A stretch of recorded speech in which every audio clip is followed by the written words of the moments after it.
కష్టం సార్. అంటే కొంత ఒక విధమైన కొంచెం వాతావరణానికి అలవాటు వాతావరణం పడిపోతే అందులో కష్టం. కొంచెం అనకూడదు గానీ ఇలాగా అంటే మార్కెట్ చేసుకునేవాళ్ళు సంస్కారం లేదా అని కాదు. కానీ ఒక విధమైన సంస్కారవంతమైన పెంపకంలో కొంచెం మధ్య అలవాటు తరగతి లేదండి. కుటుంబాల్లో మనకెందుకంటే ఒక ఆత్మాభిమానం గూడా ఉంటుంది గదా సార్. 100% ఉంటుందమ్మా. హ్మ్. అగైన్ అదేనమ్మా. ఇప్పుడు ప్రతి దీనికి లైక్ కాయిన్ హ్యాస్ 2 సైడ్స్ అన్నట్టు మార్కెట్ చేసుకోవాలని అని అనుకుంటే అడగడం. పర్వాలేదు మనకు కావాల్సింది పని కాదు తప్పేముంది అని అడగడం. లేదంటే మీరు అన్నారు వద్దు మన గురించి తెలుసు కదా. నేను అలాగే ఎలా ఆలోచిస్తా అంటే నా గురించి తెలుసు. నా కేపబిలిటీస్ ఏమిటి తెలుసు. నా పర్సనాలిటీ ఏమిటి తెలుసు. ఇప్పుడు నేను వెళ్ళి వాళ్ళని వెళ్ళేసరికి వాళ్ళని ఇబ్బంది పెడుతున్నానేమో అన్న భావన నాకు ఉంటుంది. ఒకానొక సందర్భంలో పేరు ప్రస్తావించను కానీ ఒక సందర్భంలో నేను ఒక టెలివిజన్ సీరియల్ షూటింగ్ జరుగుతోంది రైట్. ఆ ఇంటి మేము ఏ లొకేషన్ అయితే షూటింగ్ చేసినామో ఆపోజిట్లో నేను ఎప్పుడో పనిచేసిన ఒక అసిస్టెంట్ డైరెక్టర్ గారు, వారు ఇప్పుడు పెద్ద డైరెక్టర్, వారి ఆఫీస్ అక్కడ ఉన్నారు అంటే ఓకే జస్ట్ ఒక హలో చెప్పడానికి నేను వెళ్ళాను. ముందు వెళ్దామా వెళ్దాం అంటే నా కలీగ్ ఎవరో వెళ్దామండి అని. అక్కడికి వెళ్ళిన తర్వాత నేను వచ్చాను ఇలాగా అని చెప్పేసారు. కుర్రాడు ఎవరు వచ్చి లేరండి ఆయన బిజీగా ఉన్నారు తర్వాత రమ్మండి అని చెప్పేసారు. ఐ సెడ్ ఫైన్ అని వెళ్ళిపోయాను. నేనేమి దాన్ని it didn't even touch my. I said maybe వాళ్ళు ఏదో డిస్కషన్లో ఉన్నారని వచ్చేసారు. తర్వాత ఒక 2 రోజుల తర్వాత సార్ మీరు వచ్చి వెళ్ళారా నేనేనండి. ఐఎమ్ సారీ అండి అన్నారు. అంటే మీరు వచ్చి వెళ్ళారు నా వాడు చెప్పలేదండి అని. I said okay sir cool అయిపోయినట్టు లీవ్ ఇట్ అవుట్ వదిలేయండి. సో అక్కడ నాకు వచ్చిన ఇన్ఫర్మేషన్ ఏంటి, ఆ కుర్రాడు వచ్చింది సార్ సినిమా షూటింగ్ అంతా అయిపోయింది వేషాలు ఏమీ లేవని చెప్పమన్నారండి అని. So then I realized okay ఓహో ఇలా కూడా ఉంటుందేమో. అందుకని వద్దు డోంట్ డిస్టర్బ్ ఎనీవన్. యాక్సిడెంటల్లీ ఎదురుపడ్డాం అనుకోండి ఎలా ఉన్నారండి బాగున్నారా కట్. అది తప్పు అంటే తప్పు, అది రైట్ అంటే రైట్, వదిలేయడమే అంతే. ఇవన్నీ చాలా చిన్న చిన్నవే విషయాలైనా కూడా కొంచెం ఇబ్బందే సార్. ఇబ్బంది అని కాదమ్మా, ఇప్పుడు అదే చెప్తున్నాను. అందుకనే నేను ఎలా తీసుకుంటాను, నేను ఇది తప్పు అని కూడాను అదే అర్థం చేసుకోవడం. వారికి ఏంటి day in day out letters ఒక 6 నెలలండి లేకపోతే సంవత్సరం అనండి లేకపోతే 2 సంవత్సరాలండి రోజు నాలాగే ఎవరో ఒకళ్ళు వస్తూనే ఉంటారు ఆర్టిస్ట్ వేషం కోసం. ఆయన చూసి ఆయనకి విసుకొచ్చి ఉంటుంది.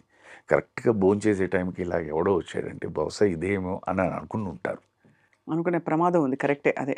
సో నువ్వు అలాగా ఆలోచించావనుకోండి అది తప్పుగా అనిపించదు. దాని నుంచి నేను నేర్చుకున్న పాఠం వద్దు. కానీ ఆశ్చర్యం ఏంటంటే సార్ మీరు శైలజ గారు కొంతకాలం అవకాశాలు రాలేదన్నారు కదా. ఆ టైంలో ఇంత పెద్ద లెజెండ్ దిగ్గజం బాలు గారు ఇండస్ట్రీలో ఉన్నారు. చాలామందికి వచ్చే ప్రశ్న ఇది, వారు ఒక 2 మాటలు చెప్పేస్తే అయిపోతుంది కదా ఒక నలుగురు చెప్తే అని.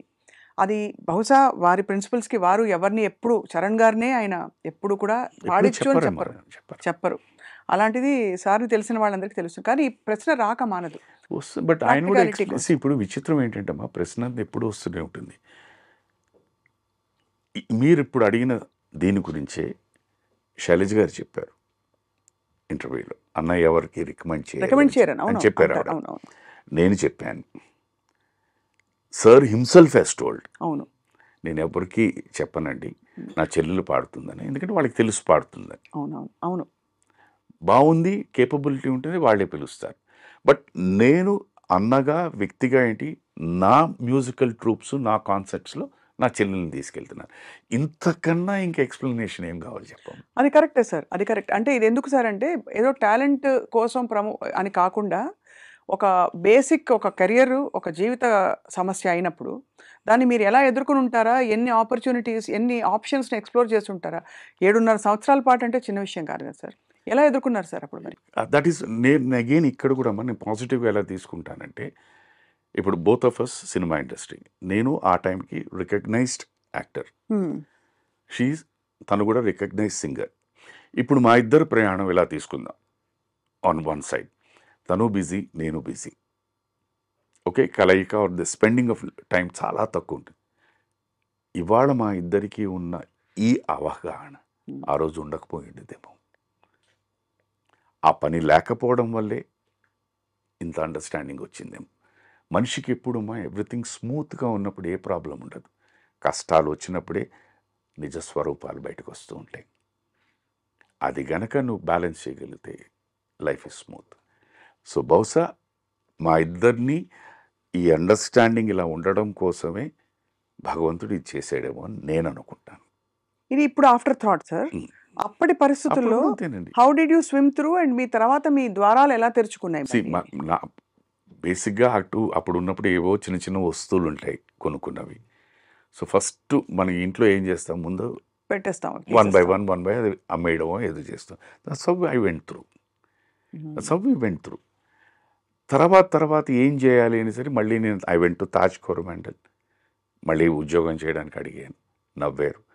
నా క్లాస్మేట్స్ వాళ్ళందరూ చిన్న చిన్న బిజినెస్లు చేస్తూ ఉంటారు, వాళ్ళ దగ్గర అడిగాను. అప్పటికి ఎన్ని సినిమాలు అయిపోయాయి మీవి? అంటే ఆ phase. నేను ఎన్ని సినిమాలు అయిపోయావు అని పక్కన పెట్టండి, I'm talking about a film called Shiva. దాని తర్వాత జరిగింది. It's ఎక్కడికి వెళ్ళినా కూడా people will talk about only Shiva. నా క్లాస్మేట్స్ వాళ్ళు ఉన్నారు, వాళ్ళు వచ్చిన నువ్వేం చేస్తావురా అని. డ్రైవింగ్ వచ్చు, పిఆర్ఓ చాఫర్ కమ్ పిఆర్ఓగా చేస్తాను, మీ బిజినెస్లు ఎవరో వస్తుంటారు కదా తీసుకురావడం చూపించడం ఇవి ఏంటి నవ్వేశారు. అది it's not that they didn't want to give me, but వాళ్ళు they felt it a delicate thing అనమాట.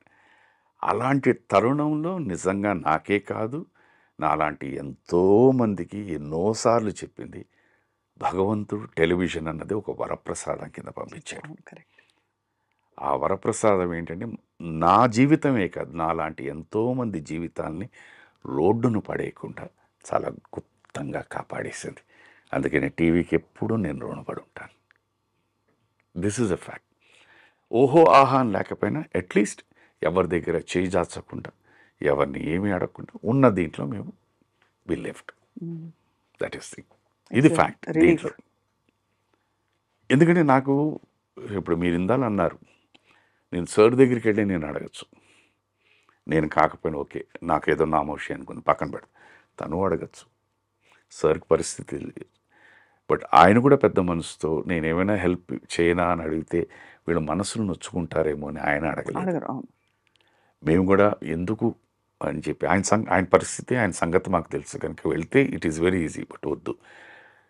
మా ఇద్దరి భావన ఎలాంటిదంటే ఒక్కసారి చేయి జాచితే అది అలవాటు, అది జబ్బు, అది disease, like any other disease. అది అలవాటు పడిపోయామనుకోండి, ఇట్స్ వెరీ డేంజరస్. అది నేను ఇప్పుడు చూస్తున్నాను, ఎందుకంటే నా దగ్గరికి ఎంతెంతమంది వస్తారు, ఐ నో. అండ్ ప్రతిసారి వచ్చినప్పుడు ఏదో ఒకటి చెప్తూనే ఉంటుంటారు, అది అలవాటైపోతుంది. ఐ ఫీల్ హ్యాపీ దట్ నేను అలా లేను. I feel happy. అది మీరు ఎలాగైనా తీసుకోవచ్చు, you take its which ever word you want you can do it, but I'm happy. I live my life